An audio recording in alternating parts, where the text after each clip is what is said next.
Hey guys, I'm Eli Delafuente, Eli's wife, and today I am interviewing the biggest, the hottest sewing manufacturer, my husband Eli, and you're listening or watching the Turnkey podcast.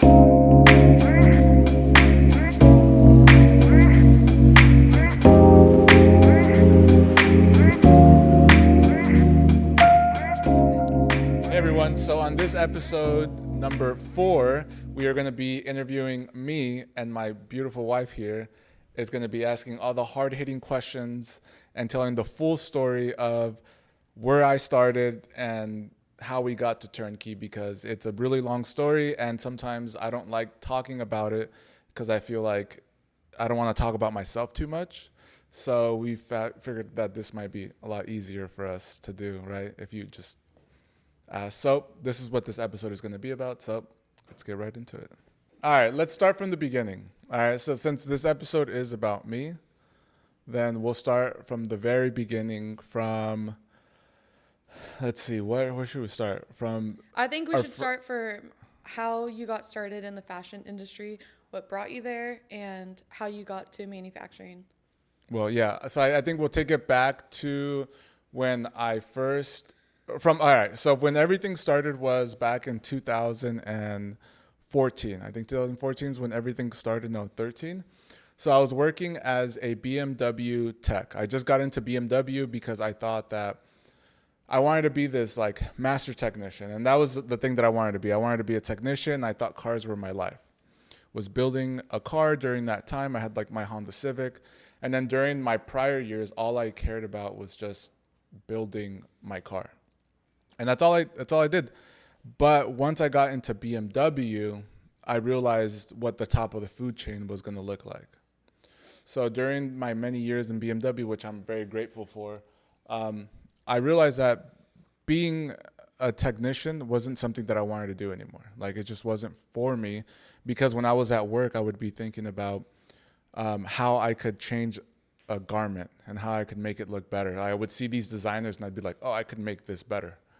So I was like, I feel like I should be doing this stuff. So then therefore I always had that itch to like really design and change, garments and stuff. So Which is interesting because it's completely different from cars. yeah, like night and day. So Yeah. I think that's where a lot of, which we'll get into, which a lot of the disconnect comes from, But during that time, I was working my BMW job, which I'm grateful for, because I was able to fund all of my stuff, like fund buying the equipment. But during these like 8 years that I was at BMW, first it was like I realized that I didn't want to be a technician anymore. And then it took 8 years for me to get out. 8 years, right? So from when I realized that I wanted to be out, I worked at BMW and I was doing my thing there. And then I sold my like project car, my race car. And then that gave me like $10,000, $15,000. And then from there, I bought equipment. I bought my first sewing machine, which was like a home sew. Yeah. And then that my grandma was like, you should get one of these. They kind of showed me how to sew. And then I went straight into industrial sewing machines. Now, is this where you got started, where you changed your room? Yeah. Yeah. That's literally the beginning. Yeah, Okay. That's literally the right at when everything happened. Explain that. Yeah, so right as that happened, so it really is like, it's like when you just want to change your life, right? Mm-hmm. You do flip a switch, and I do believe in that, because there was something in me that was like, I'm done with cars. Yeah. But I knew that I had to still work the BMW job to support. Like, Yeah. I still needed Pays money. the bills until you can fully do what you want to do. Exactly. So that's what I did. So I knew I wanted this designer life. Mm-hmm. So then therefore, but obviously it didn't come that fast. So then therefore I sold everything and every single thing that had to do with cars. I had my fully raced out, like as crazy as the shop might be, and like how crazy I've dived into this, that's how crazy I was with cars. Like, I had my Honda Civic. It was fully raced out. Like, it was. You're really going to have to link these pictures. Yeah, like it was, I was ahead of my time, because at that time, there was this thing called floor mount pedals, which a lot of race cars have. Mm-hmm. But at that time, back in 2014, people weren't doing floor mount pedals on Civics or on anything, to be honest. So then therefore I this thing was like ahead of its time. And I'll link some photos of that as well. But I sold all of the car stuff. I sold the engine, the transmission, everything. And then from there, I funded everything to start this whole thing that I was like, all right, I'm going to be this designer. But it took, X amount of time. But then from that money, then I was able to buy my first sewing machine, which then turned into like this obsession of me having my own sew room. Obsession. Yeah. Yeah, which kind of like this. Like I got obsessed with it. When you get into things, you're full on. Yeah, like super into it. Yeah. So I like really got into this sewing thing and like having my own shop. Before this shop, like it was my bedroom. And so that's where it all started. Yeah. So, besides that, then we move into the bedroom. So then at that time I had my own apartment in downtown Santa Ana. And I had a roommate, and I had the master bedroom. And so what I ended up doing was that I wanted my own shop. So I was going to have my own shop no matter what. So I gutted my bedroom. It was a big room. So I gutted the bedroom, and then I put sound barriers that I got from Home Depot and MDF boards, because we lived on the top floor. It was a 2-story building. We lived on the top floor. And so we had these industrial sewing machines. And so in order for them not to vibrate, I was like, I should create like a platform so that the shock wouldn't go. There's really nothing you can't do or think about, seriously. Yeah, so that's what I did. So I got these big 4x8 MDF boards. I don't even know how I got them in there. But I put them into the apartment, and then I put them in the bedroom, and then I screwed down the sewing machines to these boards, so that way when you would use them, one, you would have a platform to use a machine, and two, it wouldn't vibrate down. So then I gutted the bedroom. This table behind me, that one I built that table. It's been with you since the beginning. Yeah, since the beginning. It's crazy. Yeah, so I built that table, and that was like my workshop table. And literally I had I had 4 sewing machines. Which, each sewing machine is 2 feet by 4 feet. Mm-hmm. So I had 4 sewing machines, and then that 4x4 table. And that's basically the room. And then I had a corner desk where I would design. No bed at all. So then I was like, What's okay. in your closet? Yeah, it was in my closet. Yeah. So then I ended up getting a fold out bed, that I could pull out. Well, first I was sleeping in the closet because I was like, okay, well, I'll put okay, Harry Potter. Yeah, well, I was just like, well, who cares? At least I have a shop. Yeah. I was like, who cares? So then the closet was big because that was a master bedroom. So it had a big closet. So I was like, I'll just sleep in there. He had a walk-in closet for his bed. No, it wasn't a walk-in closet. It was a big sliding room, like for two people. It was a big closet. Okay. So then I was like, okay, I'll just sleep on the ground. And I was like, that'll be my room. But then my parents started feeling bad for me. They're like, you can't be sleeping on the ground. Yeah. And I was like, yeah, but who cares? Like, I'm comfortable. I have my shop. And so then my mom or my dad, they got me one of those like fold out beds. That was like a twin. And then they were like, at least put this in your closet and then take it out to sleep. And so that's what I did. So then that became my bed. So I would pull it out, and then that became my closet. And then that became my bed. That's so crazy. I can't even imagine. Yeah, I mean, I had, as you can imagine, no sex life, no relationship. How are you gonna bring the ladies home? Couldn't bring You're like, step into my closet. Yeah, no, I was obviously not dating. I am not Dahmer. Yeah, yeah, I definitely was not dating at all. Like, there's just your right hand. Yeah, I was literally just bloopers. I was just focused on having my shop. Yeah, it's nothing. So, yeah, so that happened. And then, okay, so that was pretty much that part. So then I was designing, doing stuff in the bedroom. And then, when did you get your first studio?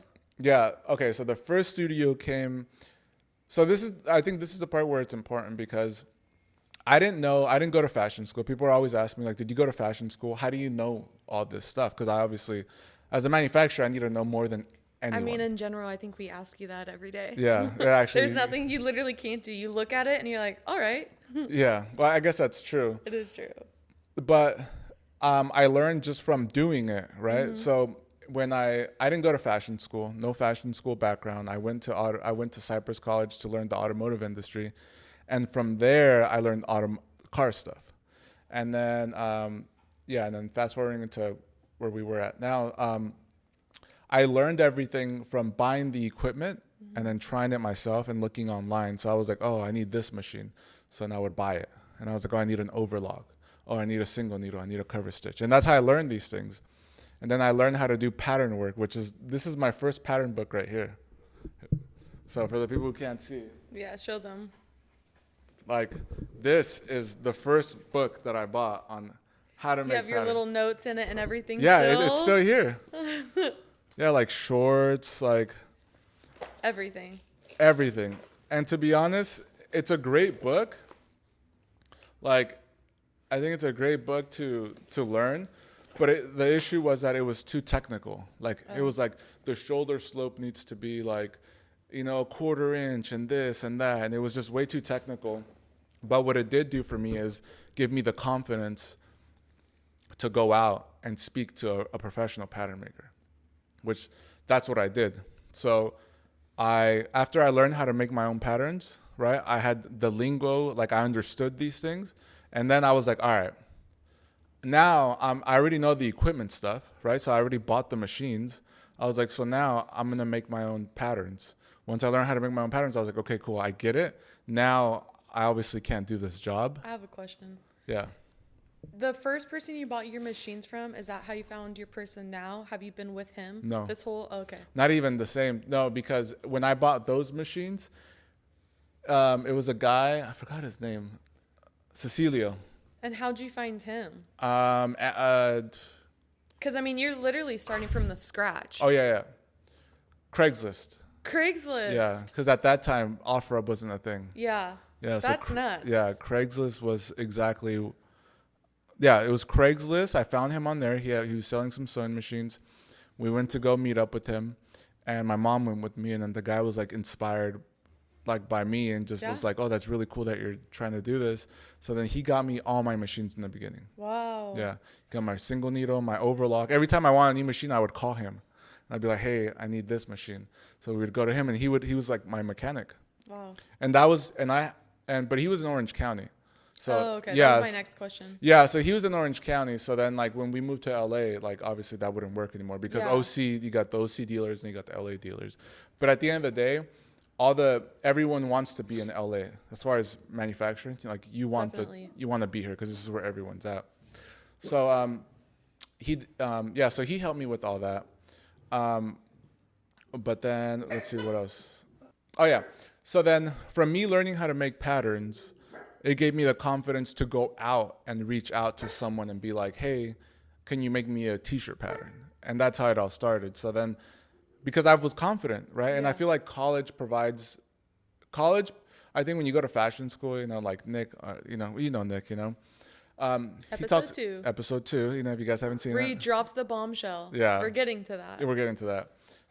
Where I think, he hates, going to FITM and all these things, right? Because you don't really learn what you really need to. But It's like what we were talking about when I went to beauty school. Yeah. You But yours learn is what you different, need though. to, and then after you get out, you learn a lot more. Yeah, no, but I think for yours, you really did need to go. Yeah. Yeah, like, I don't think fashion is, like, I guess it's less, like, if you do a job, like an incorrect job, it's extremely damaging. Where if you're a sewer and you do a job that's wrong, you're just practicing. Yeah.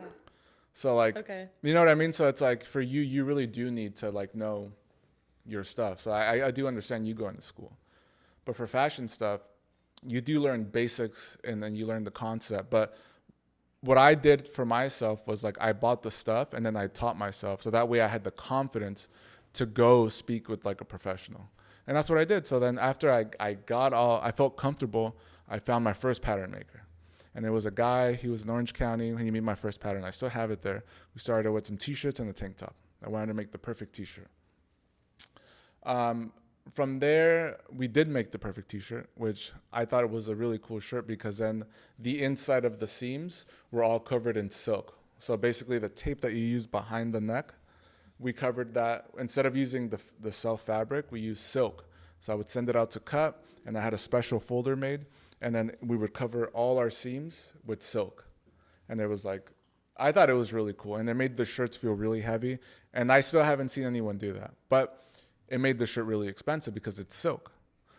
But it obviously didn't do as great as I wanted. But that was like my first attempt to making the perfect t-shirt. And then from there, I already had all the equipment. So we move on from there to then working with the pattern maker. And then I was like, Now, all right. did you have your own studio at this point, or you're still in your bedroom? Still in my bedroom. Still in this closet. Yeah, still in the closet, still sleeping there. Still pretty much sleeping there in the closet. And then, but I have a pattern maker. And then I started realizing that I want someone else to make the clothes besides me, because I was like, I'm not good enough. I'm doing this myself, you know? I was like, I want someone else to sew this stuff. So then I asked my pattern maker, I was like, do you have anyone who can sew? He's like, oh yeah, I know this guy in like LA. He's like, you should check him out. And then I was like, all right. So I go see him in LA. And this is how it all started. Like literally just one day I was like, okay, let me go see him.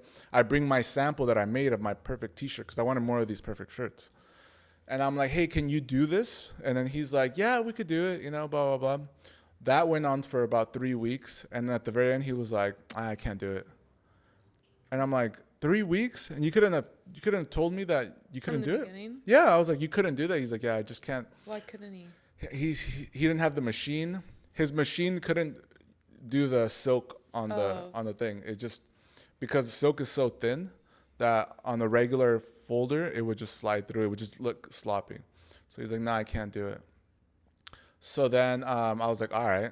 So then he's like, but you know who he's like, but I do recommend you go to this guy. He's now, well, at that time I wasn't there, but where the Soho warehouse is now, that Harvey building, it was abandoned for many years. So that street where it's called Bay. So he's like, go to Bay Street. There's a guy that looks like Santa Claus, and he has a long braid. He has white hair, and his name's Manny. He's this is where Manny comes in? Yeah. He's That's like, crazy. Go there. He'll be able to help you. I was like, really? He's like, yeah. I was like, he's there right now. It was like 6:30. He's like, yeah, go there right now. He should be there. And I'm like, all right. So I get back on the freeway, and then I'm driving over, and then Which sounds a little sketchy, right? An abandoned building. You're looking for a guy that looks like Santa Claus. No. So the only reason I say that is because now it's Soho House. Yeah. So the shop was a 5,000 square foot shop. But it was abandoned. No. Oh. No. It's just Okay. the reason I bring that up is because you could recognize Soho House now, because everyone knows Soho House. But that building was abandoned for many years. But we were there on that same street. There's only 4 buildings. There's 4 buildings that are 5,000 square foot. There's like big shops. Gotcha. Yeah. So we were in Manny was in one of those. So I drive down that street, and I'm like, all right, well, fuck it. I'm just going to pull up and just see if like he's there, you know? Like if I do, you know, I wasn't even going to go in. I was just like, I'm just going to drive. So I drive there, and what do you know? Fucking Santa Claus is standing outside, literally outside. Like if it wasn't meant to be, he was standing outside helping someone, like just talking to a client. So I'm like, oh, fuck, that's the guy. Yeah. I was like, all right, I'm just going to park. So I park, and then I go, you know, after that, he went inside. So I go in and I talk to him. And then he was like, yeah, I think one of the people here can do it for you, blah, blah. But Manny wasn't even Manny's a cutter. Yeah. Manny's still our cutter till this day. So, you know, for those you may not know. So Manny's still our production cutter. But the building was 5,000 square feet. And then he had the tables all on the side, because as a cutter, you need like tables to be like 20 feet long so you could lay down the plies of fabric. So and then the other side were like these contractors, you know, Kuka. Yeah, so Kuka was there, and like these other, like Kuka and this other company. So basically they rent out this building, but they're all kind of like working together, but they're all separate. So Manny wasn't even like a sewer, he was a cutter. So he's like, yeah, I think one of the guys can do it here. And at the very end, they were like, oh, who's making this sample for you? It's pretty good. And I was like, oh, me. Like, I'm sewing this, but I want someone to do it better. And they even said you were pretty good? Yeah. They were like, this is pretty good. They're like, who's doing it? I was like, me. That's cool. I was like, but I want better, because basically what was happening was that the the edges on the silk were like falling off. It was looking sloppy. And I was like, no, I want someone to do this like professional. I was like, because I could do it, but I just needed to be better. And at that point, I didn't even want to be a manufacturer. I just wanted to be a... Yeah, you're still a designer. Yeah, I wanted to design, but I just wanted equipment. You know, I didn't go to fashion school, so I was like, better just buy the machines. So they ended up not being able to do the job at all. They weren't able to do it. But a relationship from there, 3 or 4 weeks after I'm meeting Manny that day, I move into that building. That's your first studio. That was my first studio. So then I moved everything out of my apartment. You had a room again. Yeah, I had a room again. And I moved everything over to that building in downtown where I was like, I need to be in, because my idea was that I was like, I need to be where all the designers are. Right. And everyone's in LA. So I was like, I need to be in LA. So now you were commuting from downtown Santa Ana to downtown LA. Yeah, every day. It's a lot. Yeah, and so I want to say 3 or 4 weeks later, we get our first studio, and it was literally, so in that big building, 5,000 square foot shop, it's one level. They had 4 offices, little 200 square foot little shops. And so I move in. I think the rent was like $500, $400. So were you working? BMW? BMW. Were you going there after work, or were Yeah. you going there on the weekends? Or? No, after work. After work. Because BMW, I worked at McKenna BMW, that was in Downey. So the drive from Downey to downtown LA is not hard at all. And how late would you be out in downtown LA? Oh, like till like latest like 10, 11. And then from there, anyways, we'll get to it. But yeah, so we were there. We were working all day. So we moved all the equipment from my bedroom to that new studio. And then at that time I had, the 4 machines, and then I bought like one of those tables.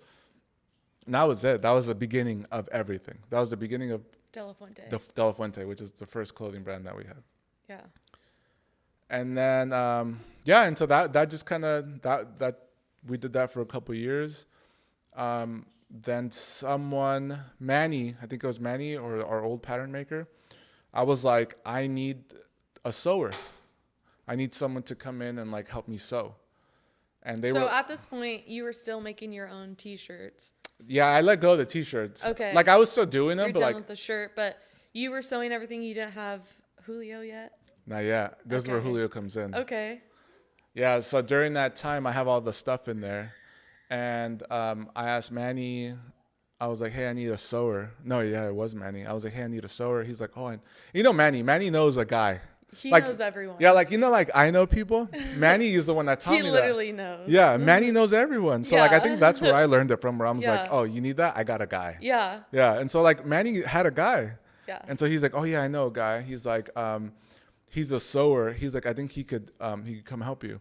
So, which is, to be honest, it's really hard to find a sewer to come sew for you. Mm-hmm. It's easy to find a sewer to sew, but it's hard to find someone to come sew for you. So he would be coming to your studio. Yeah, which is really hard to do. No, actually I lied. Before that, literally maybe a month before that, or a couple, I was working. No, I was still trying to perfect the T-shirt. So the T-shirt thing was like was kind of tough, you know. So then I find another manufacturer. So you know the building where the embroidery shop is that did me dirty. Yep. So that same building, I went with a person who was going to be doing, like, supposedly who was a sewer, right? So then I went into that building because someone was like, go into that building. There's a guy there. Call him, and he'll be able to sew it for you. So I was like, okay. I call him, and I'm like, hey, can you sew me this shirt? He looked at it. He's like, yeah, I could sew it. He's like, but I just don't have that tape machine. He's like, so if you bring me the machine, I could do the job for you. I'm like, really? He's like, yeah. So I load up my own sewing machine, my tape machine with the folder, and I bring it to him. And I bring him the machine, and I'm like, hey, here's the machine. Can you do the job? So is this job complex for them? I don't know. Okay. I don't know. To be Because honest, it's like you did it yourself, and then and he's a sewer, and he doesn't have the machine. Okay. He said he didn't have the folder for the silk because it's very particular. Okay. So I was like, all right. So I brought him my machine. He attempts to do it, ends up not being able to do it. Wow. So that was my first time in that building. Wow. Many, many years ago. And then so then I go pick up my machine again, and the job wasn't done right, and I was like, fuck this, I'm gonna be my own manufacturer, you know. So at that point I decided that I need to be my own manufacturer. So then from there, someone recommends Julio, right? So then I'm like, all right, I'm gonna be my own manufacturer, and I'm already in LA, so I'm like, all right, cool.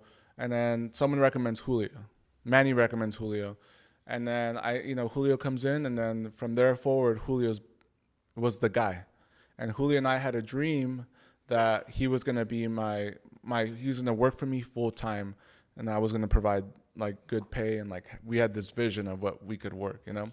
So then during those years of Delafuente, Was this in 2014 or yeah, this is you like found probably him now like after? 2000, yeah, like 2016 now. Dang, so he's been here for 8 years. Yeah. That's crazy. And then during that era, brands like Amiri was like barely on the rise.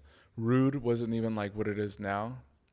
And like Fear of God was like still, it was bigger, but it wasn't like so Where it's at now. where it's at now. Yeah. And so like these brands were like my inspiration, because I was like, Mike Amiri is literally in the arts district as well.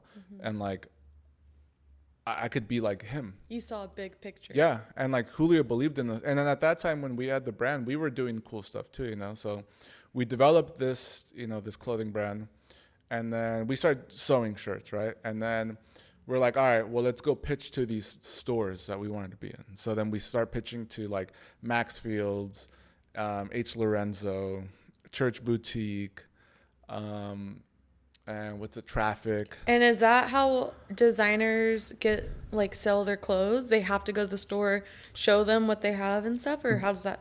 Yeah, so that you would want to be in one of those stores, because Right. these stores are like luxury, and I wanted to be a luxurious brand. So like my stuff was expensive. Like we had silk shirts and like leather jackets. So like, and I was able to do all these things because I had my BMW job. So like, Yeah. at that time I was still making good money. Right. And so I was just like, I make good money. I'm gonna dump it into these clothes, and I could manufacture, so I'm saving a bunch of money. And then yeah. So then all right, we do that. Oh yeah. So then I guess essentially you want to be in these like luxury stores, because then if they see that you're in these expensive stores, then people will be like, it's like people are like, oh shit, like that brand is in this store, then I'm gonna buy. But it's not easy getting in these stores, which is what I learned. So then I went to these stores physically, and I would try to pitch them my stuff, and I would have my stuff like I thought, but they weren't having it, because they want someone. They don't want someone off the street. They want someone that they can have, that has backing. Like someone is like, this guy's good, so like I think he should be in your store. But you have to know the buyer, and I didn't have any of that. So I was just pitching to these stores, and then in one of these pitches, I pitched to this store called Church Boutique, and they loved the stuff. But the guy Rodney, who is Lenny Kravitz's stylist, that's his store. So he was like, I love these shirts. He's like, but you think you can make them in silk? And I was like, yeah. He's like, because I have, because Lenny Kravitz would love these if they were in silk. He's like, you think you could do it? And I was like, yeah. And at that time, we were doing it in flannel with the silk seam. He's like, yeah, do it. And he's like, and bring it back, and I'll show him. So I fucking go to the studio, and we get working on these silk shirts. And then the silk shirts were expensive. They're like $750, $800. So they were expensive, really expensive shirts with studs all on them. And then totally his style. Yeah, totally his style. And he was my inspiration for that. And I was just like, I want to be like, I want Lenny to wear these stuff. So then bring it back to the store, and and they love it. The guy was like head over heels over. He's like, I love it. And then from there spawned the relationship of being in our first store. So we would bring product to the store. And this is year 2? Yeah, I think. Starting up? Yeah. Yeah, the first couple of years were just like learning and stuff. Right. And then, and then we get into the store, and we start working, like giving all our stuff would be on Lenny Kravitz, like all our silk shirts. And it was cool. Like at that time, Lenny was touring, and he was wearing our silk shirts all the fucking time. And it was such a cool moment, because he was like such a big inspiration. And then he ended up just wearing everything. Yeah, it was huge. So like, it was a big moment for us. And then there was a time where Rodney was like, hey, can you make this in a cheetah print? He's like, because Lenny's going to come in. Oh, that's where that shirt came from. Yeah, but I missed my opportunity. This was Oh. after. I did that print after. But there was a time when he was like, oh, Lenny wants this print. He's like, you think you can do it? And I was like, I don't even have the capacity to do it. He's like, if you can do it, come in the store and meet him. He's like, I want you to meet him and and do this thing. But I was like just too naive and like I didn't even know how to do any of these things. Like I was just like. And Julio couldn't do it? No, it's just we couldn't get the fabric. Oh. I didn't have swatches. I didn't know where to get more of this fabric because I was dyeing the silk. Oh. So like the silk came in the white, and then I would send it out to get dyed in green. And he's like, can you do all these other colors and these print? And I was just like, I don't know how. Yeah. So I missed the opportunity to meet him just because I was just young. I didn't know anything, and I think that would have been really cool for me to like, because that could have spawned a real relationship with him and been like, I could do whatever the fuck you want, Wasn't meant to be though. It wasn't, but it sucked though, But yeah, and so that we did that for a couple of years, and we were in the store for a couple of years, and then that kind of ran its course. And then at that point, we were kind of getting tired of just like the rock and roll stuff because the rock and roll thing was in, and like I loved it, but I was still in BMW. Hence, anyone who watched the first episode when we talked about our wedding, he wore those skinny jeans. Yeah. The rock and roll skinny jeans. Everyone was doing skinny jeans though. Like it was like rock and roll. Yeah. Like silk, studs. Yeah. Leather. It definitely wasn't. Yeah, cheetah print. It was loud. Yeah, it was cool. But yeah, so that ran its course.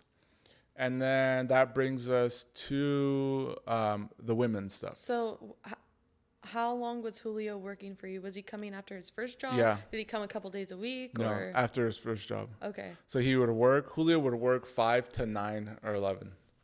Wow. So during that time, because remember, we're doing this Lenny Kravitz stuff. We're like, dude, we're doing it. Yeah. We're about to like do something big. So he was like, we'd be at the studio till like 12. He saw the vision too. He saw the vision, yeah, from the beginning. So we were like at the studio late. And at that time we were like smoking cigarettes and like drinking Monsters. Yeah, it was just like, I was smoking and so we would work and then we would go outside for a smoke break and it'd be like 10 p.m., 11 p.m. We'd just go outside, smoke and then like talk and plan. And we're like big vision. We're like, dude, we're going to do this. I was like, you're going to be working for me full time.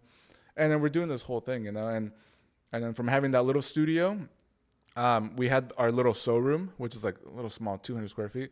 I ended up getting the studio on the other side, which was for 4 studios, like 2 on this side, 2 on that side in the hallway. So then I get the studio across, and that became my like showroom because the other room was like it was small. And imagine the size of this. 200 square feet. Yeah, and I had the size of your closet. Yeah, and I had more machines now. I had like 6 machines at that time. So it was packed, like machines everywhere. And so I get the other room. I have a quick question. Yeah. So you had 6 machines then. Are those still with you here now? No, the last one, there's only one left now. Okay. The last one that left. Were they good machines like what you have now? Yeah, they were good. So the only reason, my single needle, that was like an older model Juki. It was automatic. It was like a green head. Like these are white. Mm-hmm. It was a green head. That one it never failed me until literally 6 months ago. Oh. When it started making a noise. Yeah. It had no issues. It lasted you a long time. I mean, dude, at that time, it was already an old machine, but it lasted me forever. Okay. So that machine was with us up until like 6 months, and then it started making a weird noise. So then I replaced it for these white ones. So these white ones are all like the modern ones, the newer ones. So I just replaced. It could have been fixed, but I was like, well, we do production. I was like, just switch them all out. So then we just switched that out, and then so that was and then the other one that's still with us is the tape machine. The tape machine that saved me in the beginning, still here today. And still does a great job. Oh, that's awesome. Yeah, so that's the last machine. Yeah, your last baby. My last baby. Everything else is new. Yeah, none of this. I swear, you're getting a machine like every other month. Yeah, people don't understand that. You need a lot of equipment.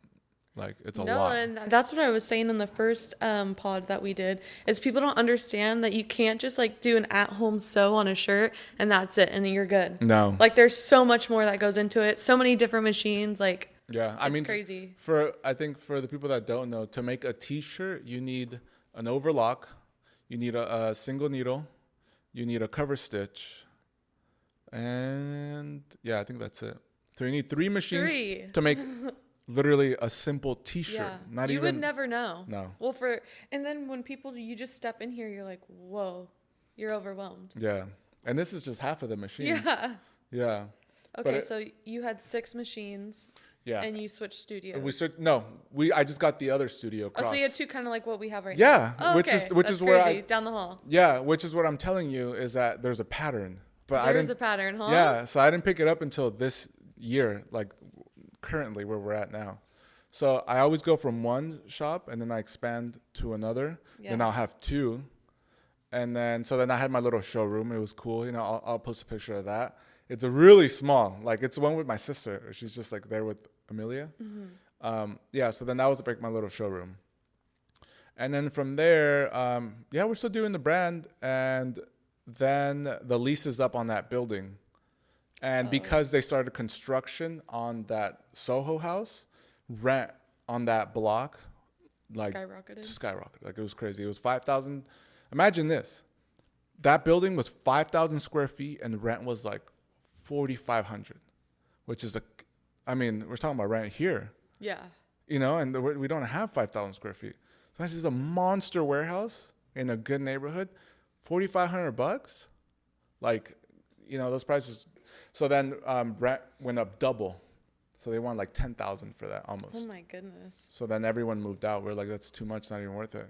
So this brings you to Santa Fe? So this brings to Santa Fe, yeah. Because that old one was on Santa Fe and Bay. Oh, so you were always on Santa Fe besides now? Yeah. Oh, okay. So then we moved to... I am just hearing this stuff too, guys. Just to let you know, I am learning too. Yeah, so then we leave. Yeah, so now we move, still in Santa Fe, but down the block. Okay. And then one of the ladies there that was in the building who was a sewer, Kuka. Yeah. Yeah, she was in there. And so, you know, her and I were cool. And she was like, hey, you want to go move into a building together and we'll just share it? And I was like, okay, yeah, let's go look. So then we go look at this building because at that time, a lot of the workers, their workers were illegal. And so she was like, I need someone that's going to be like on the lease with me. Right. And I was like, yeah, I could be on the lease with you, you know? So then, yeah, we looked at this building, which is on Santa Fe, down the street. And then that building was only 2,000 square feet, but we split it. I only had like 600 square feet, 500 square feet, the front half, and then they had the whole back. And then that was our second studio. But that one was like a big change, you know? It was bigger, you know, which is like which is a big upgrade, I think. I have a question. So she was saying that her workers were illegal, and at this time you weren't a U.S. citizen yet. No. So does that make you... I was a resident. Oh, resident. Okay. Yeah. Okay. I was just In wondering. case you don't know, you could be a resident. I was just wondering. I literally didn't know because I'm like, technically you weren't a citizen here yet. No, they don't have documents. Oh, okay. Yeah, so they can't be on the lease. Because I don't really know how that works. Oh, okay. Yeah, like they couldn't be on the lease. You needed to have like an ID. Got it. Yeah, so, you know, I was a resident. That's an interesting thing too. Yeah, but I don't want to get into it. It's like way too long. No. So then we find this building, and I was happy because the ceiling was high, and you know this. We love high ceilings. Yeah, we love high ceiling, and so like we this is a good shot for me. So then we move in, and then there was a wall dividing the 2 rooms, and then I put up a curtain, and then I'll post pictures of the old shop. So then from there was like the beginning of everything.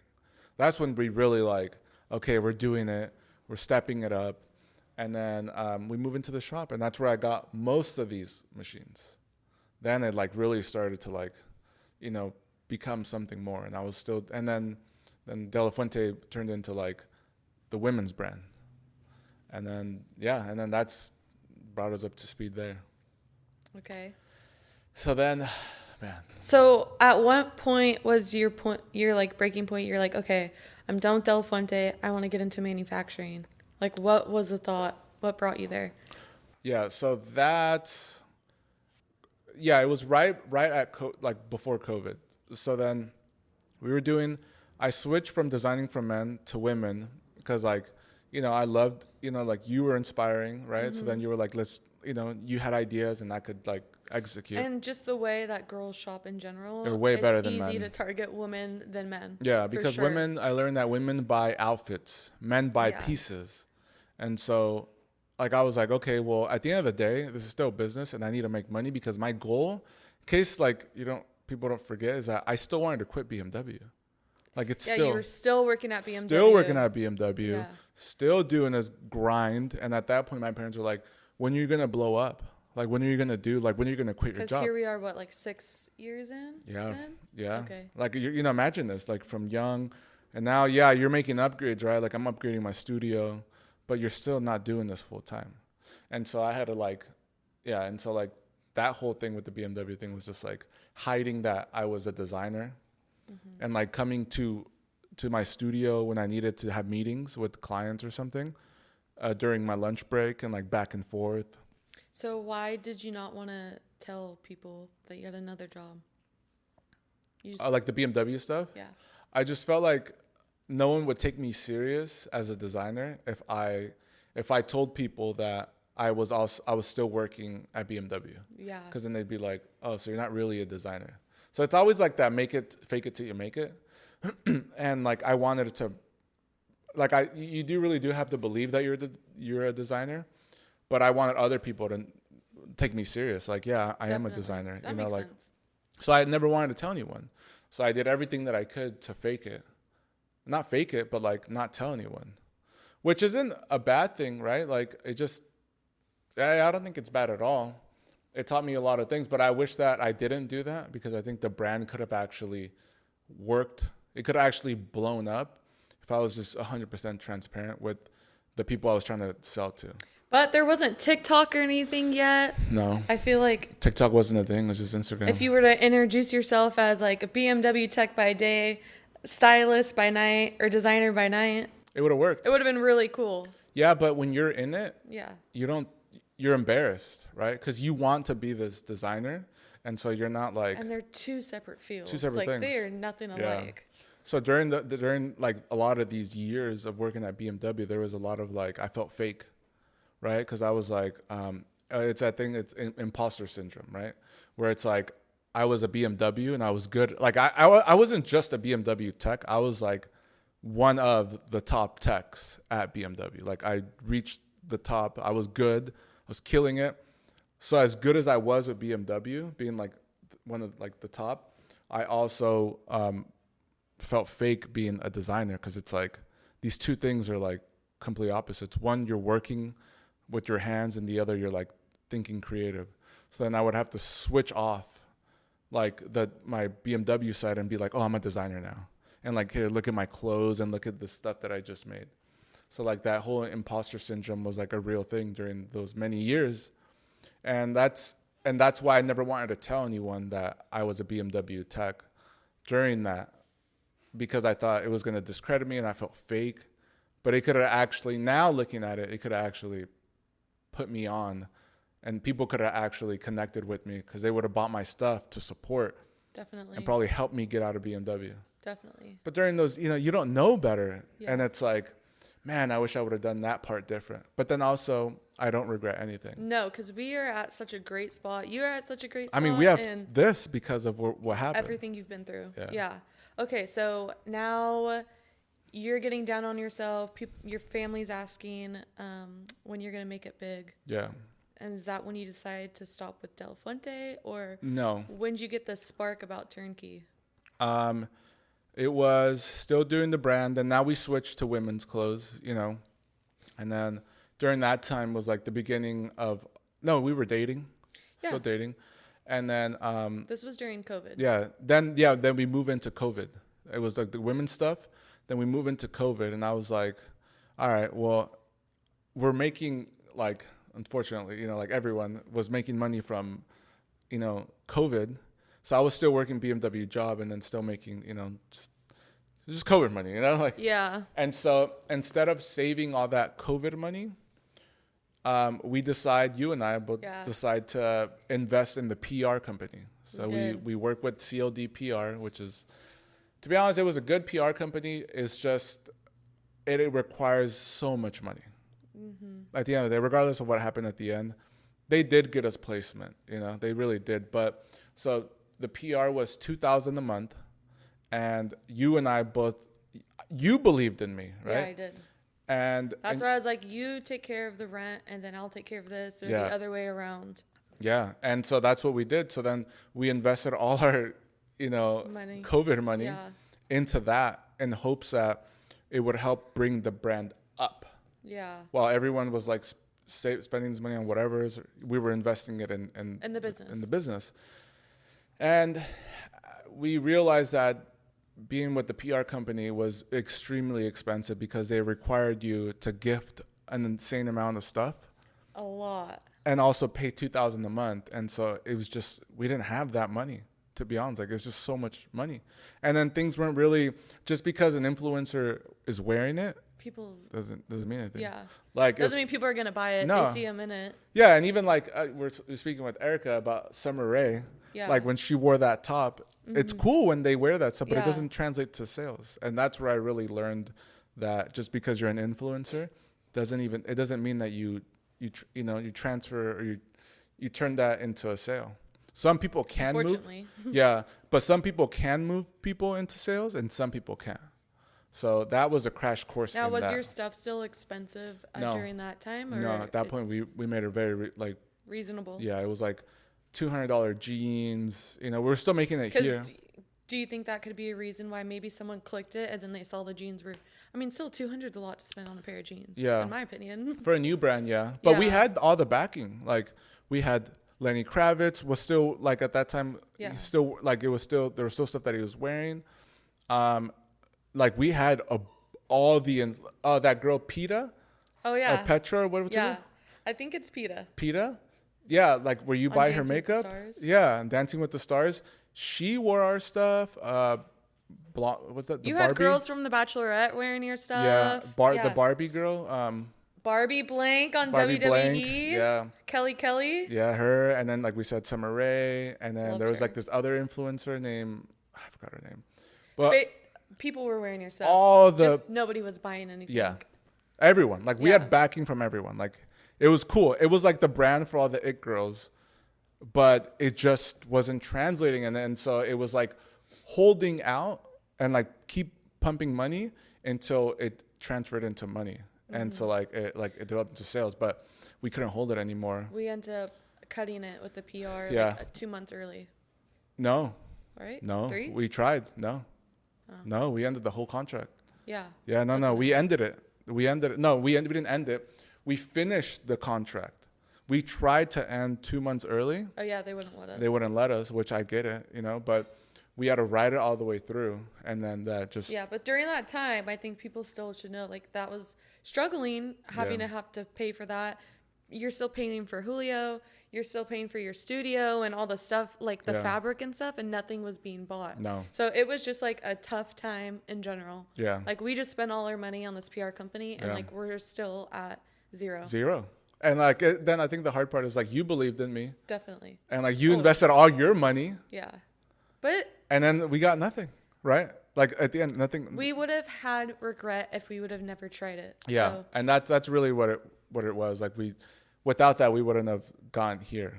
So during that time, I was like, well, my style was changing of like how I wanted to dress. Like I wanted to wear also cargo jeans and like baggier stuff. Got out of the skinny jeans. Yeah, but I was basically trapped by my own designs of my brand that I couldn't just drop a piece.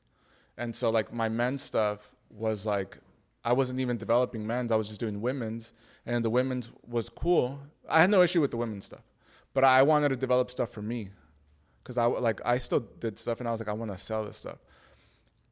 So then I was kind of trapped by having to just still design for, for women and being stuck to a certain style. So then we end up so then from there, I was just like, this isn't working for me anymore. And like, I need to get out of BMW. Like we're going in and Now we're probably in 2021 at this point. yeah, 2021, COVID, and I'm like, I need to get out of BMW. Like this is like, I was inspiring to my coworkers because I always had this like mindset that guys, I'm gonna make it out. This is what I'm gonna do. I'm gonna quit. But at the end of the day, I was still working there, and so I was like, I need to get out of this BMW thing. Like, so, I started thinking about. Everyone had always asked me like, hey, can you sew me a sample like of this? And I'm like, no, I'm not a manufacturer. Like I'm just sewing my own stuff, like I don't sew for anyone else but me. So then I during that time, yeah, so then that kind of sparked the little thing of like, okay, maybe I want to be a manufacturer. COVID happened, everything shut down, and then there was a guy whose business went out of whose clothing shop went out of business during COVID. In your studio complex. Yeah, in our studio complex. Yeah. And he had all the grading equipment that we have now. And he was getting rid of everything. And when you were at this point and he's getting rid of the grading stuff, I was like, what are you talking about? That you're going to buy this and learn this? I was like, this has nothing to do with your brand. Yeah, because it's hard to understand. I was confused. I was like, what? Yeah, because it's hard to understand what all that stuff is. And it was a lot of money, too, at the time. Yeah. Like, I was like, you're just going to spend this and buy this stuff and you're just going to learn? Yeah, and I didn't learn by myself, right? Right. So I bought all this stuff because they were going out of business, and then, which was like all my grading, so which is StyleCAD, which is what we run for grading. And I tried to do it myself, but I couldn't even get the program to run. Like it was too complicated. So then I reached out to StyleCAD, and then I had them, I was like, can someone train me? But StyleCAD is a Korean program. So everyone only spoke Korean that was training. They were like, oh, we know this one lady who can train you. She's the only one that speaks English, and she can train you. Her name was Marina. And still use her to still this using day. Yeah, still to this day. She's great. Yeah, so then I reached out to Marina. Marina's like, yeah, I can train you how to use it. And then she's like, I'll give you a good rate, And just for everyone to know, like the going rate for them is $125 an hour, and you need a lot of training.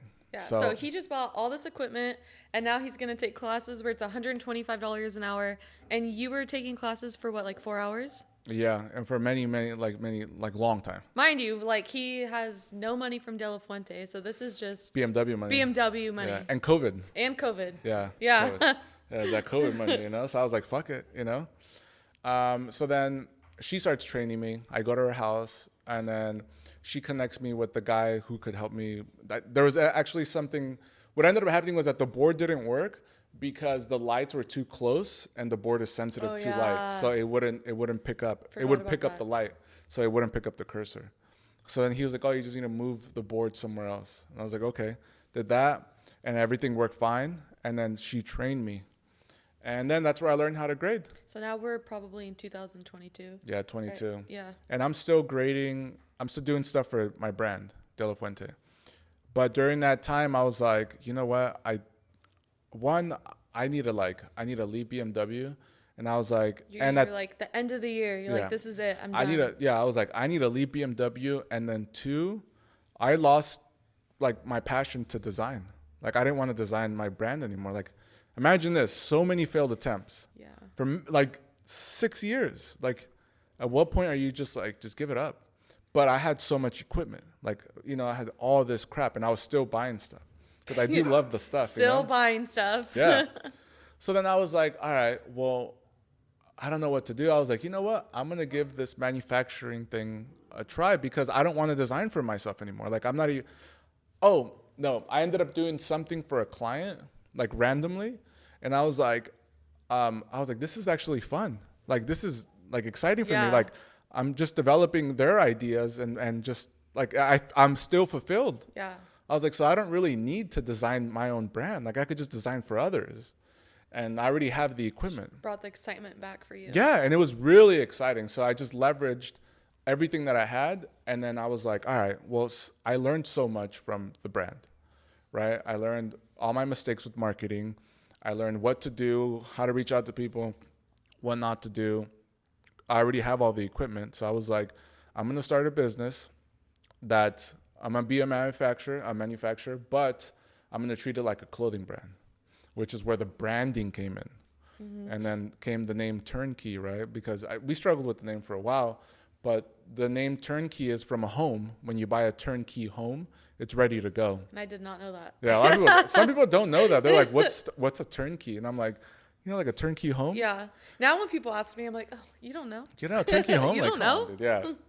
But that was the whole idea behind it, was that the patterns that we were going to sell were ready to go, ready for production. And so that was the concept behind it. And then so came the name, Turnkey Patterns. And then I was like, you know what? I'm going to treat everything like a brand, but I'm going to be a manufacturer. So then came like... I have some input to say. Yeah. This part is very interesting because we still weren't living in LA. No. We were in Orange County. He was still working at BMW. So he would wake up at 4 a.m. and start working on the computer, designing the logo. Designing the logo. And then if you were up and let's say you weren't on the computer, you were at the gym and like you were listening to podcasts and you're listening to audiobooks to like prep you to get to where you are today. Yeah. So you would do that, go work at BMW, come home or come to LA and I was killing it at BMW. Yeah. It's not like I was killing it because at BMW, for people that don't know, like you don't get paid by the hour. Like you do, but you never want to get paid. Because if you get paid by the hour, that means that you're getting paid out. So by BMW, you get paid by the job. So in a pay period in every 2 weeks, if you punch in your 80 hours, but you flag, meaning like you do work of 120 hours and you get paid for 120 hours. And so I was like doing 100 plus hours. Yeah. So I was killing it at BMW, waking up early, killing it at BMW. And you were still working out here until you were working late. Like you'd come home at midnight most times actually. Yeah, because there's still 45 minutes. So you were up, you'd wake up at 4 a.m. You'd have like 4 hours of sleep. Yeah. Computer, BMW for like 6 hours and then drive out here and be here for like another 4 or 5 hours. Yeah. It's crazy. So, yeah, that was like a lot of... You were determined. Yeah. Yeah, and that's what I really wanted to do. I wanted to be a designer. I really wanted to do this thing. You know? So now let's say we're in 2023. It's the beginning of the year. Yeah. So Turnkey's... This is where everything changes. So 22, Turnkey launched. Yeah. And then I was just putting out content, right? And then I was just like, all right, I'm gonna be a manufacturer. And then put out content. We, developed everything, the colors, there's a scheme behind it. I was like, I treat it like a brand, but we're a manufacturer. So then 2022, it launches, but it doesn't really do anything. It doesn't move. It just kind of sits there, But we're trying to get business, and we're still at the small studio. Yeah. So then 2023 comes in hot. We moved studios in 2022. 22? Yeah, in September. Here? Yeah. So then. Oh, really? Yeah. This year will be 2 years. Oh, okay. So then that time. So then Turnkey had been going 21, but nothing happened that year. Yeah, it was more like bringing it to life, getting the idea. Yeah, and we were doing content. Yeah. It was just like not really working. So 6 months prior to 2022. I'm posting content on TikTok all the time. You did 100 days. 100 days of TikTok. So for the people that want to create a platform, post for 100 days. Like I was cringy as fuck, and I still look at the videos and I'm like, fuck. And sometimes I still feel like I'm a little cringy, but you have to like get through the phase of like not being embarrassed in front of the camera. And so regardless of what you post, get your phone and post for 100 days. After the 100 days, then you could reevaluate the whole situation. And granted, my following isn't like massive. It's like, what would we have now? Like 3,000 followers on TikTok and 1,500 on Instagram. So it's not massive, but you don't need it to be massive in order to have a business. And that's what people need to understand. Like a big following doesn't mean shit. Yeah. What matters is, are they turning into numbers? Like, are you making money off of this? And so for us, we didn't have a big following, but people were like really messing with us. So then 6 months of content posting, and then goes into 2022. 23, you mean? 23, yeah, 2023. And like Turnkey is kind of like January, we're like barely doing something. And I'm still working at BMW. But then at that time, I started having issues with BMW. Because then at this point, management has changed. And then they are putting people in position of management jobs that shouldn't be in position of management jobs. For sure. Which is like, basically the way it works is like you're a technician, and then if you stay there long enough, then you become a shop foreman. But then shop foreman comes with management. Like They wanted you to do that so bad too. Yeah. But the thing was, is you didn't want to. You're no, like, and I I'm wasn't leaving. Yeah, and I wasn't there either. Like Yeah. I was physically there like 60 hours, but I was still flagging 120. So I was like, why do I need Double. to be here? Yeah, I was like, so why do I need to be here at 80 hours? They're like, because imagine what you could do if you were here 80, if you're doing this at 60. And I'm like, fuck you, dude. Like, no. Like, I was like, I'm good. Yeah. So they went through a lot of management. We went through a lot of management issues. And then, yeah, and then it just wasn't working out. And then and then like literally, what month was this? EDC weekend, right? May. Then comes It's about to be a year. Yeah, and then comes EDC weekend, and we go to EDC, and then This is my favorite story, you guys. yeah, we go to EDC, and then I take a week vacation, right? Yeah. So we left Thursday morning. We didn't come back till Monday. Yeah, But that day that we got to EDC, that morning, we had phone service, and you were like, I need to take this call. I was like, I need to work with this guy. And so before we started the celebration and the party, you took the call. yeah, and then at that time we had a client that we were working with that was gonna fly in. No, he was gonna drive in from Arizona. Yeah. And that was like our first big client. You know, he was gonna do some production. It was like our first $5,000 huge. job, and we were like, holy shit! Like this is actually happening, you know. And so we were like trying to make this thing work, but then I still feel fake because I'm like, I'm a manufacturer, but Yeah. I'm also working at BMW. But, okay, so from Wednesday to Monday, we were running on 16 hours of sleep. Yeah. And Monday, we woke up early and we were like, let's leave Vegas. We drove home. And on the drive home, we were like, we need to go to the pattern. Like, we have to work. So we went to the pattern lady. And then we came straight here. We met with your client and you worked until 7 p.m. Yeah.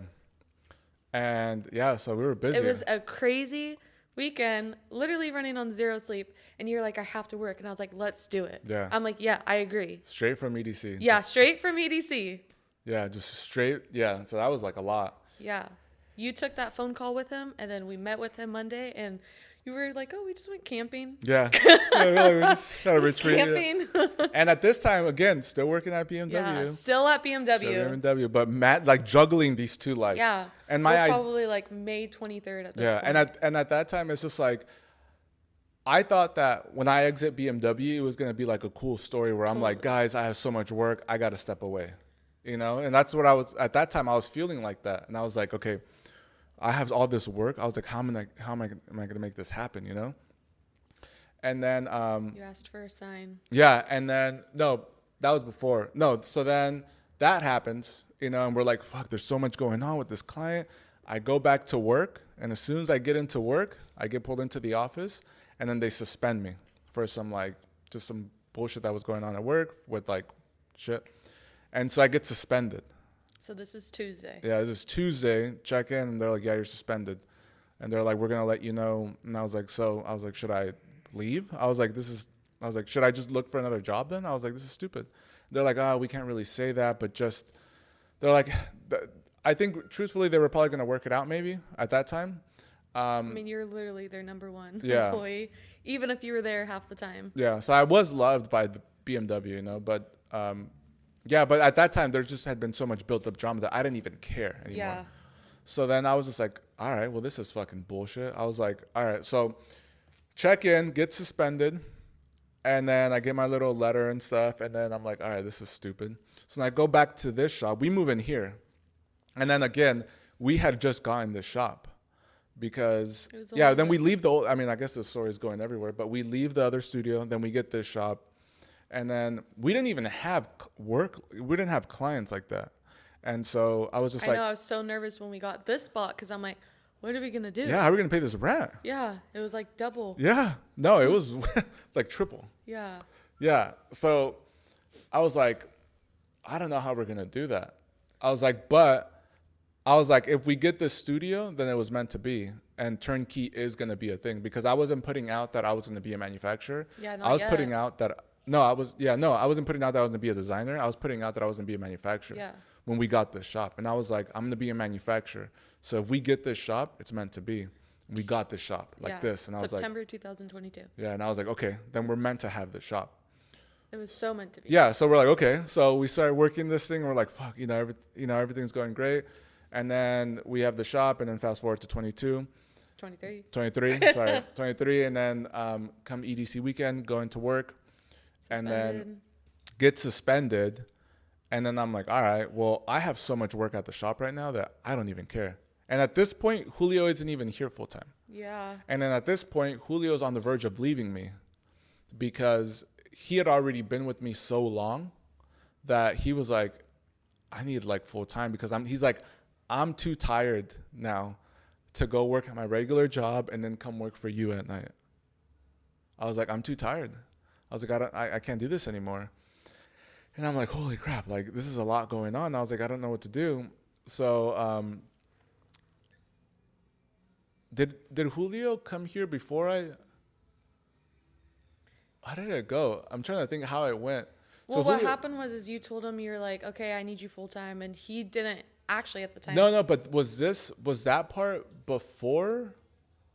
See, was that before I left BMW or was that after? No, it was after. Oh, okay. Yeah, so then we were on the verge of losing Julio. So then, going to BMW, get suspended, and I come back to the shop. We have a bunch of work here, so we're dealing. Oh, yeah, Julio wasn't even here yet. No. So then we have work here, but Julio's not here full time. And then that's when we say, all right, if I'm meant to leave BMW, then I need three new clients. Yeah, and which were in email format, right? Yeah. And like this is going in blind, but I was like, if I get 3 new ones I said 4, remember? Because I was like, that's a reach. Yeah, 4. And again, I went from literally nothing. You know, I was getting I just had my first big client. That was it. And I was like, all right, well, if I get 4 new emails of 4 new clients, I'll resign from BMW I just got suspended. So I was like, I'll submit my letter of resignation now. And this was Wednesday. Yeah, Wednesday. And then that was what I put out there. The next morning, we woke up with 4 or 5 new clients. No, we opened up 6. Oh, 6. You got more. And we were like, holy shit, like this is happening. Yeah. And so, I was like, all right, well, there's my answer. So then as scared as we were, right? Yeah. Because again, those were just like inquiries. Like people were like, hey, I want to manufacture, but who doesn't? Yeah. Like, we don't even get 6 a day like right now, But it's like we got 6 in that one day. It was crazy. And we got 6 and I was like, all right, well, I went on ChatGPT. I was like, letter of resignation for a BMW You're tech. Like, I am out. Yeah. And then it gave me this really nice thing. And I was like, here, BMW. I was like, I resign. And they were shocked. Even though I was suspended. I mean, I think even we were shocked. We were like, holy shit. It's happening. It's happening. He's quitting. And I was even at the point like, okay, so if this doesn't work out, because I am at work 3 days a week, I'm like, I will get a part-time job here. Yeah. I'll freaking work at Target. I don't know, just to help us. Yeah, we didn't know. But literally, the story is still even crazy because you blew up so fast. Yeah. We aren't even at a year yet. We're still in April. Yeah. And you quit late May. Like, it was the last couple days in May. Yeah. So then we leave. I resign. It's crazy. And just skyrocketed after that. Skyrocketed, yeah. I just haven't looked back. And now we're even discussing maybe bringing back Delafuente. Yeah. Yeah, that's true. Yeah. So then business took off, right? Business just skyrockets. And then right after that, I have to have Julio. And I'm like, hey, I need you to come work for me full time. But he at that time had stepped away from sewing. He was doing some cleaning service or something, And that was far. I think it was like a 45-minute drive without traffic. Yeah, and then I was like, hey, I need you to come full time. And he's like, you know what? It doesn't really benefit me to come work for you full time. He's like, I'm making more money just coming here and there with my full-time job. And I was like, but dude, this is our dream. Yeah. Like we're gonna do it. I'm offering you a full-time job. Like, and he's like, I don't know. I'm making more money the other way. Working full-time over here and a little for you. And I was like, but I can't. I need you here full-time. If we're going to do this, because like we had the work from the new one client and then like the new client and I just left BMW. And I was like, we need to do this, dude. Like now's the fucking time. Yeah. And he's like, I don't know. He's like, I'm going to have to think about it. And I was like, dude, like I promise you, I'll take care of you. I was like, but this is the time that we've been waiting for. And he 8 years in the making. yeah, but he was like, I don't know. So then the next day he ends up, calling me and he's like, all right, I quit the other job. Let's do this.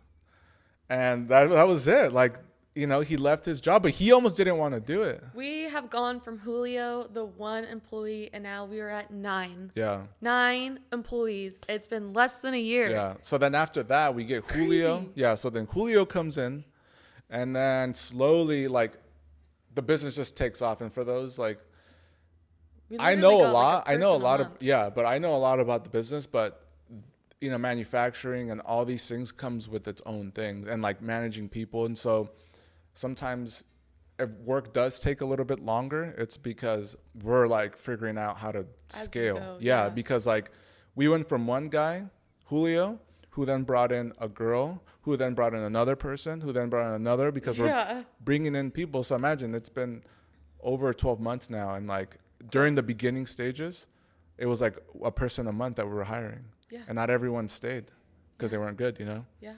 So like all that stuff going on, like, so it's just kind of been like, We're learning and growing just as we're going. yeah. So that's been a lot, like just hiring people and learning how to move faster, and like I am the 10th employee. and like hiring people and like just getting and working with the right people too. And luckily, I feel like we have such a good group. We have such a good team. Yeah. Yeah, no, definitely. And so scaling has been a lot. So then now, so then we just kind of been working and trying to build this team out, which kind of brought us. We forgot to mention when we added the new studio. Oh, when yeah. did we add that? October. So a year after being here, we grew bigger and we got another studio Yeah. too. Oh, yeah. So then, Forgot about that. so then we quit BMW and like 2 months, when did I leave there? August? May, June, July, August, September, October. So 5 months after that, then we grew so fast that we got another shop. And we were even nervous to get that. Yeah. Now here we are. We're like, we need bigger. Yeah. So now we need the whole thing, Yeah. but It's amazing how much it's grown in such a short amount of time. yeah. Like when I left BMW, I even hit up one of the guys there and I was like, yo, just in We would case. have never guessed we would be in the position where we're at this quick. No, but even This when time last year? Yeah. No. But even when I left BMW, I hit up one of the guys and I was like, yo, just in case, like, can you hook me up at Beverly Hills BMW? And he's like, yeah, I got you. He's like, yeah, no, without a problem. And I was like, all right. But no, it was not necessary at all. And now, like, we have, like, people depend on us. Like, there's no going back. No going back. We'll never go back. No, never go back. But, man. It's been such a great success story. Yeah. Yeah, a lot of stuff has happened. You always have to, you start somewhere. Yeah, and, like, Julio really, and fast forward to now, like, I took care of Julio. Yeah. Like, dude is well, like, extremely, like, compensated. We are grateful for him sticking for all these years. Yeah. Yeah, and he brought people. So then Julio, he's my manager. He's like the manager here, and then he ended up bringing his son.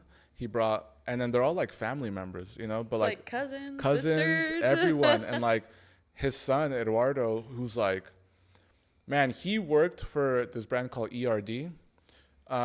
He worked for them during the time when Julio was helping me with my brand, 2015. Julio would go to ERD, which was down the street, to go work for them during that time. And ERD now, it's a massive brand.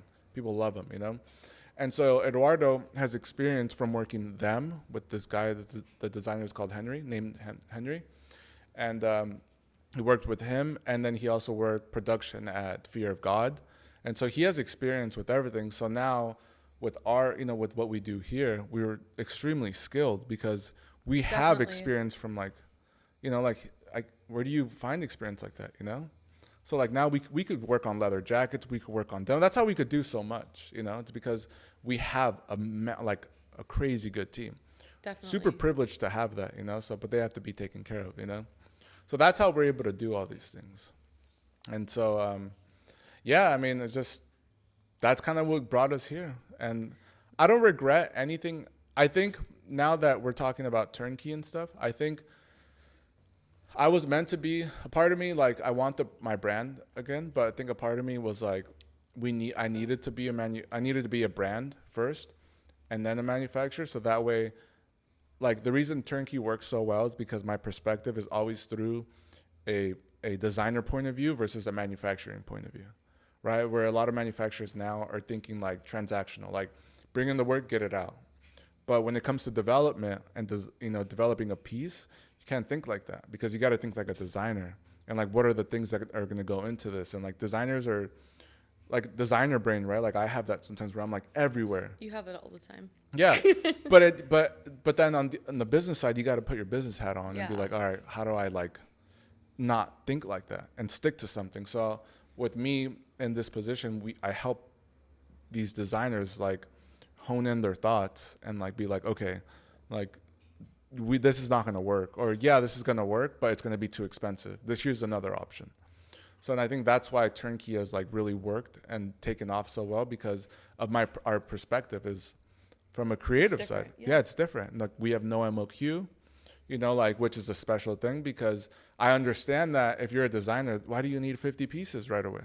Like you need one to promote it and then go, see it. Yeah, from there. It's like, why do you need so much? So what we do here is like super unique. And I think that's what's really taken off.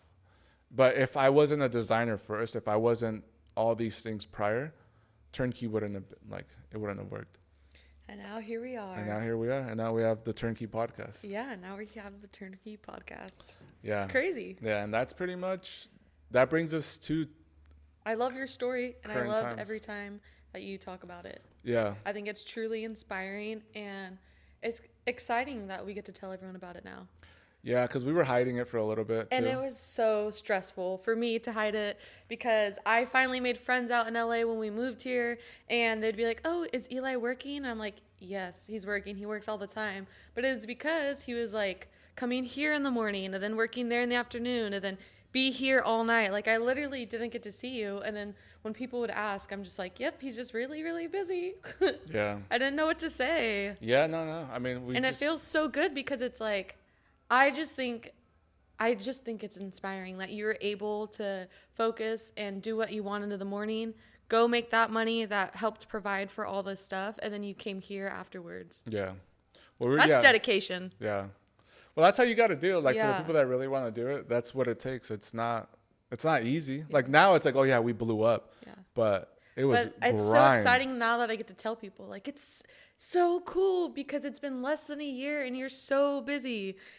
Yeah, but I wanted to like tell everyone that. I'm like, you don't understand. It's only been 5 months and he's so freaking busy. And people thought it's been like years. Yeah. I'm like, you don't know. And now I get to tell everyone. Yeah, we could. It's like the best. And like we could share the story, and hopefully it inspires people to like. It's a total inspiring story. Yeah, to stick with certain things, and if it doesn't work out, then leverage to do something else. Like, I wasn't meant to be a designer. I was meant to be a manufacturer. But even then, the manufacturing thing will be here, and then we'll do something else. Now we're doing a podcast. Hard work and dedication. Yeah, it pays off. And your audiobooks. Audiobooks.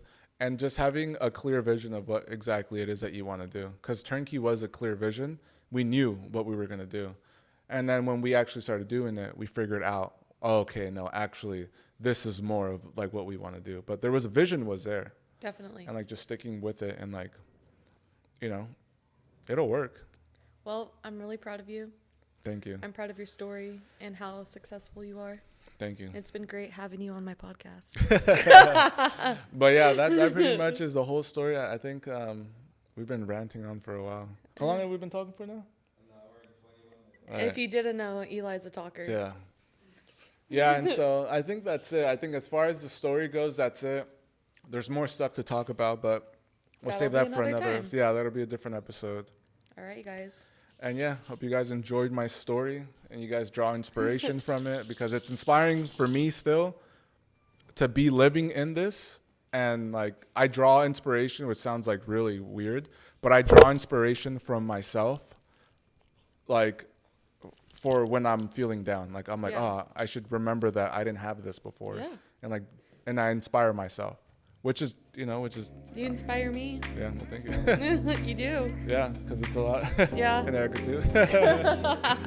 Yeah. So yeah, I hope you guys Enjoyed this. enjoyed this story. This is Yeah. a great podcast. And yeah, so this is episode 4, and I'll see you guys next time. In the words of you. Peace.